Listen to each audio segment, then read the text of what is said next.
So anyway, it was a stretch, but it was beautiful, and we loved it there too. We had a wonderful life in Kansas. It was really hard on Andy, but Susie started first grade, and it was fine for her, I think. Lynn started fourth grade, and when you're in the grades with a class, you meet people and you belong. And poor Andy started seventh grade, and that was very hard.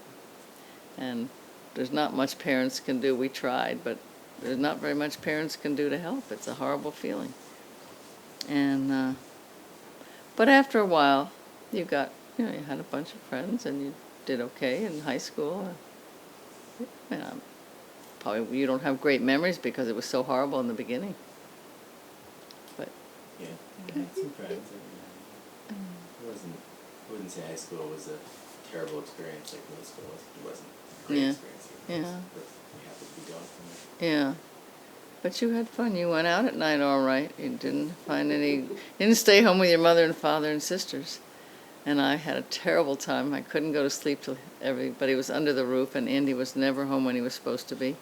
And he was driving the red Volkswagen Fastback, and I always envisioned him under a truck somewhere because senior year I was. Yeah, senior. Well. Before that I had a Mustang. Well, okay, so it was a Mustang. But either way, you didn't come home when you were supposed to, and you never called. So I, many nights, figured he was done for. It was horrible. And anyway, he didn't get under a truck, and that was good. It turned out he came home. Every time a car would come down the street, I'd hop out of bed and look out the window, and nope, not Andy. All I remember is that your bedroom was right at the top of the stairs, right? Yeah. And there was no, like, tiptoeing up the stairs. There was no tiptoeing, and I always left the light on, so you'd have to turn the light off, and I'd always hear the click if nothing else. And then I'd have him come in and talk to me, and he was fine. Always seemed fine. But boy, were you good at faking it. But I didn't know. Luckily, didn't know that for many years later. That would have been tough.